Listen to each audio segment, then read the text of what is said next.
ಸಂದರ್ಭದಲ್ಲಿ ಅಷ್ಟು ಜನ ಒಬ್ಬ ಪ್ರಧಾನಮಂತ್ರಿ ತೀರ್ಕೊಂಡು ಸೇರಿಲ್ಲ, ಒಬ್ಬ ಮುಖ್ಯಮಂತ್ರಿ ತೀರ್ಕೊಂಡು ಸೇರಿಲ್ಲ, ಒಬ್ಬ ದೊಡ್ಡ ರಾಷ್ಟ್ರಪತಿ ತೀರ್ಕೊಂಡು ಸೇರಿಲ್ಲ. ಅಷ್ಟು ನಾನು ನೋಡ್ಲಿಕ್ಕೆ ಹೋದಂಥ ಸಂದರ್ಭ 3 ಕಿಲೋಮೀಟರ್ ಜನ ಕ್ಯೂ ಹೋಗ್ತಾ ಇದ್ರು. ಅಂತ ಒಬ್ಬ ವ್ಯಕ್ತಿಯನ್ನ ನಾವು ಕಳ್ಕೊಂಡಿದ್ದೀವಿ. ಈ ಸಂದರ್ಭದಲ್ಲಿ ಆತನ ನೆನಪು ನಿಮ್ಮೆಲ್ಲರಿಗೂ ಇರಲಿ ಅಂತೇಳಿ ಹಾರೈಸಿ ಆತನ ಭಗವಂತ ಒಳ್ಳೇದು ಮಾಡಲಿ ಅಂತೇಳಿ ನಾನು ಈ ಸಂದರ್ಭದಲ್ಲಿ ನೆನಪು ಮಾಡ್ಕೊಳ್ತೇನೆ. ಆತನ ಶರಣವ್ರಿಗೆ ಕೇಳಿದೆ, ನಿಮ್ಮ ಬ್ರದರ್ಸ್ ಮಕ್ಕಳೆಲ್ಲ ಹೆಂಗೆ ಚಲೋ ಇದ್ದಾರೆ ಅಂತ ಹೇಳಿದ್ರೆ, ಇಲ್ಲ ತುಂಬ ಒಳ್ಳೆಯವರಿದ್ದಾರೆ, ನಮ್ಮ ಹೆಸರನ್ನು ಅವರೆಲ್ಲರೂ ಉಳಿಸ್ತಾರೆ ಅಂತಕ್ಕಂಥ ತುಂಬ ಹೃದಯದ ಮಾತುಗಳನ್ನು ಹೇಳಿದ್ದಾರೆ. ಇಷ್ಟೇ ನಾನು ಹೇಳೋದು, ಇವರು ಈ ಸಮಾಜಕ್ಕೆ ಕೊಟ್ಟಿರ್ತಕ್ಕಂಥದ್ದು ಏನು ಕಡಿಮೆ ಇಲ್ಲ. ರಾಜಕಾರಣದಲ್ಲಿ ಮಾತಾಡ್ತಾರೆ, ಅವ್ರನ್ನ ಇವ್ರು ಬೈತಾರೆ, ಇವ್ರನ್ನ ಅವ್ರು ಬೈತಾರೆ, ಅದು ಮಾಮೂಲಿ. ಆದರೆ ಮಾಡಿರುವಂಥದ್ದು ಅನ್ನುವಂಥದ್ದು ಕೆಲಸ ಸತ್ಯವಾಗಿದೆ. ಮುಂದಿನ ದಿನಗಳಲ್ಲಿ ಸಹ ಒಳ್ಳೆಯ ಕೆಲಸ ಮಾಡಲಿ, ಅವರ ಫ್ಯಾಮಿಲಿಗೆ ಒಳ್ಳೇದಾಗಲಿ ಅಂತೇಳಿ ದೇವರಲ್ಲಿ ಪ್ರಾರ್ಥನೆ ಮಾಡ್ತೇನೆ. ನಮಸ್ಕಾರ.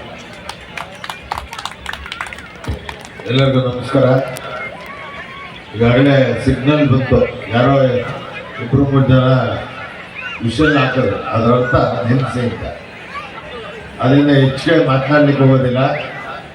ಕಲ್ಪತರು ನಾಡು ಕಲೆಗೆ ಮತ್ತು ಸಂಸ್ಕೃತಿಗೆ ಹೆಸರಾದಂಥ ನಾಡು.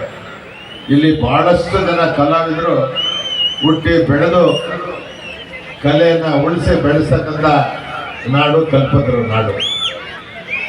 ನಾನು ಮೊನ್ನೆ ಮಾತಾಡ್ತಕ್ಕಂಥ ಸಂದರ್ಭದಲ್ಲಿ ಶ್ರೀಧರ್ ಮತ್ತು ಅವ್ರ ಸ್ನೇಹಿತರು ಬಂದು ಅವರು ಪ್ರತಿ ವರ್ಷ ಕಾರ್ಯಕ್ರಮವನ್ನು ಮಾಡ್ಕೊಂಡ್ಬರ್ತಿದ್ರು. ಯಾರಾದರೂ ಸಾಧಕರೊಬ್ಬರಿಗೆ ಗುರುತಿಸಿ ಗೌರವಿಸ್ತಕ್ಕಂಥ ಕೆಲಸನ ಮಾಡ್ತಿದ್ರು. ನೀವೆಲ್ಲರೂ ನೋಡಿರ್ಬೋದು, ಇದು 2ನೇ ವರ್ಷದ ದಸರಾ ಮಹೋತ್ಸವ ತುಮಕೂರಿನಲ್ಲಿ ಮಾಡಿದ್ವಿ.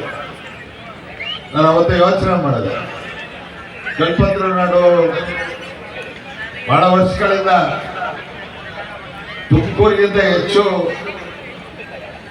ಕಲಾವಿದರನ್ನ ಹೊಂದಿರ್ತಕ್ಕಂಥ ನಾಡು. ಅದಕ್ಕೆ ಎಲ್ಲಾದರೂ ಒಳ್ಳೆ ಕೆಲಸಗಳನ್ನ ಮಾಡಬೇಕು ಅಂತೇಳಿ ನಾನು ಮೊನ್ನೆ ಹೇಳಿದೆ, ಇನ್ನು ಕಡ್ಡಾಯವಾಗಿ ಪ್ರತಿ ವರ್ಷ ಈ ಕಲೋತ್ಸವವನ್ನು ಮುಂದುವರಿಸ್ಕೊಂಡು ಹೋಗ್ಬೇಕು.